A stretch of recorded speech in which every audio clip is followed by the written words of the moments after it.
स्वागत है आपका हमारे स्टडी मैथ क्लास चैनल में। आशा करता हूँ आप लोग बहुत अच्छे होंगे। आज हम आपको इस वीडियो में बताएंगे कि दो बिंदुओं के बीच की दूरी ज्ञात करना सीखें। तो देखिए इसमें आपको 1, 2, 3 यानी कि 2 क्वेश्चन बताया जाएगा और लास्ट वाला तीसरा क्वेश्चन जो है आपको दे दिया जाएगा। आप लोग उसको हल करके कमेंट में आंसर बता दीजिएगा। अगर आप लोग शुरू से लेकर लास्ट तक पूरा वीडियो देख लेते हैं तो आप लोग दो बिंदुओं के बीच की दूरी ज्ञात करना सीख जाएंगे। तो चलिए अब हम पहला नंबर बताते हैं। अब देखिए पहला नंबर यहाँ पे लिखा हुआ है 2, 3 एक कोष्टक में है ये, और लिखा हुआ है यहाँ पे 4 और 1 ये दूसरे कोष्टक में है। ठीक, देखिए यहाँ पे पहले क्या करेंगे, सिंपल तरीके से लिखेंगे हल। ठीक, हल लिखने के बाद देखिए यहाँ पे जो पहला दिया है इसको P मान लेंगे और दूसरा जो दिया है इसको Q मान लेंगे।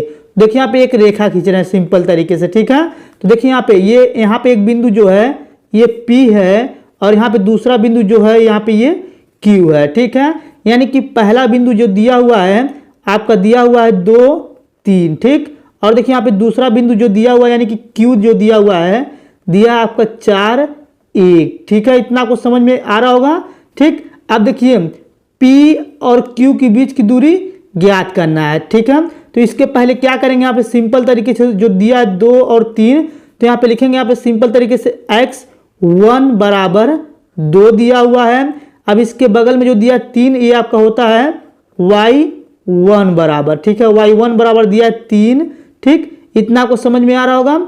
अब देखिए यहाँ पे सिंपल तरीके से दिया हुआ है यानी कि Q जो दिया हुआ है ये आपका x2 है, तो लिखेंगे यहाँ पे x2 बराबर 4। ठीक, और देखिए यहाँ पे ये लास्ट में जो दिया 4 के बाद ये आपका होता है y2 बराबर 1। ठीक, इतना आपको क्लियर हो गया होगा। अब देखिए बीच की दूरी ज्ञात करने के लिए एक फार्मूला होता है, तो यहाँ पे सिंपल तरीके से लिखेंगे बीच। ठीक है, यानी कि बीच की दूरी के सूत्र से। ठीक, इतना आपको अच्छे से समझ में आ गया होगा। अब देखिए P और Q के बीच की दूरी ज्ञात करना है, तो यहाँ पे लिखेंगे हम PQ। ठीक, PQ बराबर लिखेंगे यहाँ पे करनी में x2 माइनस x1 पूरे का होल स्क्वायर, बीच में प्लस लगा देंगे।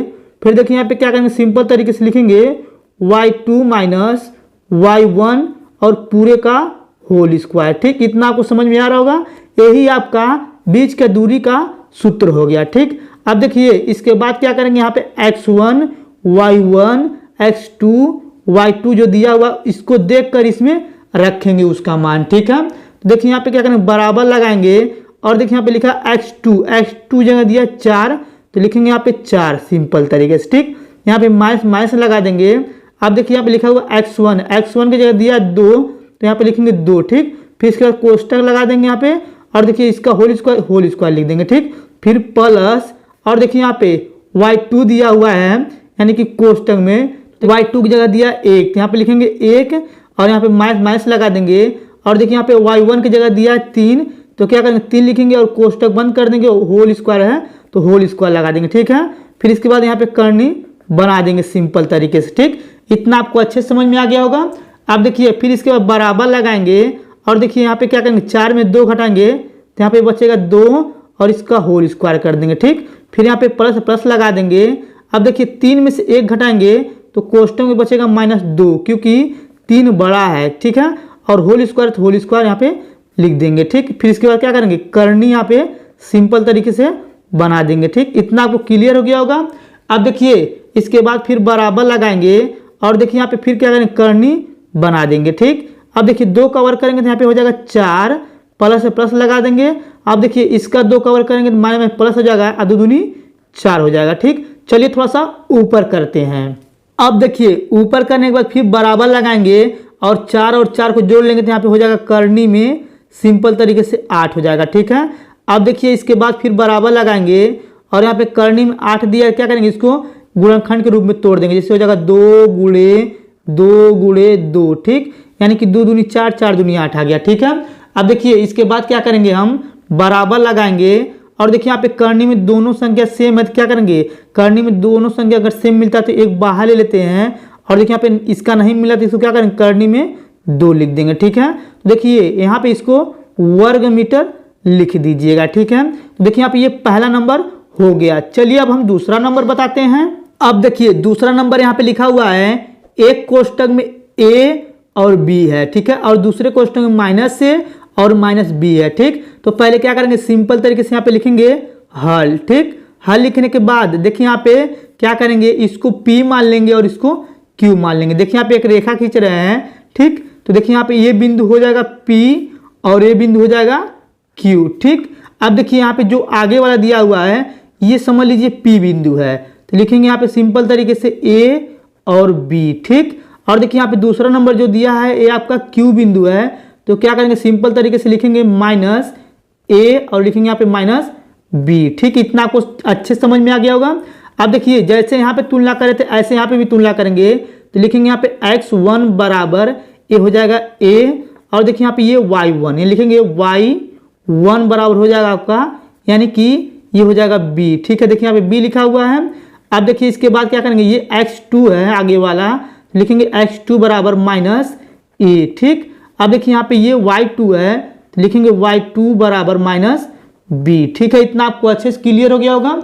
अब देखिए इसके बाद क्या करेंगे, हम लगाएंगे यहाँ पे बीच की दूरी का सूत्र, तो लिखेंगे यहाँ पे सिंपल तरीके से बीच। ठीक, यानी कि बीच की दूरी के सूत्र से। ठीक है, आप लोग को इतना अच्छे समझ में आ गया होगा।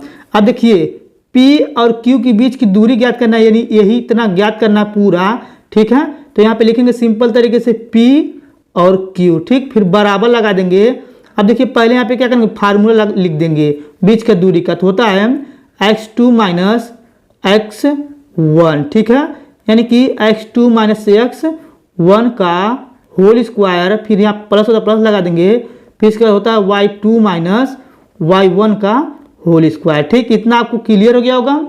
अब देखिए इसके बाद क्या करेंगे, सिंपल तरीके से बराबर लगाएंगे यहाँ पे, और इसमें देखिए x1 y1 x2 y2 जो दिया इसमें देख के रख लेंगे। ठीक है, देखिए यहाँ पे क्या करेंगे, यहाँ पे लिखा हुआ x2 जगह दिया -a, लिखेंगे यहाँ पे -a, फिर यहाँ पे ऑलरेडी माइनस लगा देंगे। और देखिए यहाँ पे सिंपल तरीके से x1 की जगह दिया a, तो लिखेंगे यहाँ पे a, फिर कोष्टक यहाँ पे बंद करेंगे और इसका होल स्क्वायर कर देंगे, क्योंकि होल स्क्वायर दिया था। फिर यहाँ प्लस लगा देंगे। अब देखिए इसके बाद फिर कोष्टक लगा देंगे, फिर यहाँ पे लिखा हुआ y2 जगह दिया यहाँ पे -b, तो क्या करेंगे, लिखेंगे -b। ठीक है, अब देखिए इसके बाद यहाँ पे लिखा हुआ माइनस लगा देंगे, और देखिए यहाँ पे लिखा हुआ y1 की जगह दिया यहाँ पे b, तो लिखेंगे यहाँ पे b और इसका होल स्क्वायर कर देंगे। ठीक है, फिर यहाँ पे करनी छूटा था, यहाँ पे करनी लिख देंगे। ठीक है, इतना आपको क्लियर हो गया होगा। अब देखिए इसके बाद क्या करेंगे, फिर बराबर लगाएंगे, और देखिए यहाँ पे -a यानी कि a हो जाएगा -2a हो जाएगा। ठीक है, फिर इसका होल स्क्वायर है तो यहाँ पे लिखेंगे होल स्क्वायर सिंपल तरीके से, फिर यहाँ प्लस लगा देंगे। अब देखिए यहाँ पे -b एक b हो जाएगा आपका -2b का होल स्क्वायर। ठीक है, फिर यहाँ पे करनी है तो क्या करेंगे, सिंपल तरीके से करनी बना देंगे। ठीक है, अब चलिए थोड़ा सा ऊपर कर लेते हैं। अब देखिए ऊपर करने के बाद फिर यहाँ पे बराबर लगाएंगे, और देखिए यहाँ पे 2 का वर्ग करेंगे तो हो जाएगा 2 दूनी 4, और माइनस आपका हो जाएगा प्लस। यहाँ पे a दिया है तो a का स्क्वायर करेंगे तो a स्क्वायर हो जाएगा। ठीक है, फिर यहाँ पे क्या करेंगे, करनी बना देंगे, और देखिए प्लस लगा देंगे, इसका भी स्क्वायर करेंगे 2 दूनी 4 हो जाएगा। और देखिए यहाँ पे b है तो आपका हो जाएगा b स्क्वायर। ठीक है, अब देखिए इसमें क्या आपका दिया है, यानी कि 4 यहाँ पे है 4 यहाँ पे, यानी कि दोनों में 4 कॉमन दिख रहा है, तो करनी बना के यहाँ पे क्या करेंगे, 4 कॉमन ले लेंगे, तो आपका ये बचेगा सिंपल तरीके से कोष्टक में a स्क्वायर, क्योंकि 4 बाहर आ रहा है, 4 ये बाहर आ गया, यहाँ पर फिर बचेगा प्लस b स्क्वायर। ठीक है, इतना आपको अच्छे समझ में आ गया होगा। अब देखिए इसके बाद क्या करेंगे, सिंपल तरीके से यहाँ पे इसको लिख सकते हैं 2 × 2, और यहाँ पे लिखेंगे सिंपल तरीके से कोष्टक में a स्क्वायर b स्क्वायर। ठीक है, फिर कोष्टक बंद, फिर यहाँ पे करनी लगा देंगे। ठीक, अब देखिए यहाँ पे क्या हो रहा है, दोनों सेम मिल रहा है, तो क्या करेंगे, एक बाहर ले लेंगे। ठीक है, तो देखिए यहाँ पे बाहर लेंगे 2 बचेगा, और जो करनी में है तो इसको सिंपल तरीके से करनी में लिख देंगे, यानी कि हो जाएगा आपका a square plus b square. ठीक है, देखिए यहाँ पे ये दूसरा नंबर भी आंसर हो गया। यहाँ पे वर्ग लिख सकते हैं, यानी वर्ग मीटर। अब देखिए यहाँ पे ये दूसरा हो गया, तो देखिए यहाँ पे सिंपल तरीके से तीसरा नंबर क्वेश्चन आप लोग को हल करके कमेंट में आंसर बता दीजिएगा। एकदम इसी प्रकार से कीजिएगा। अगर आपको वीडियो अच्छी तरीके से समझ में आ गया होगा तो आप लोग वीडियो को लाइक और कमेंट जरूर कर दीजिएगा। अगर आप लोग मेरे चैनल पर नहीं होंगे तो चैनल को सब्सक्राइब जरूर कर दीजिएगा। धन्यवाद।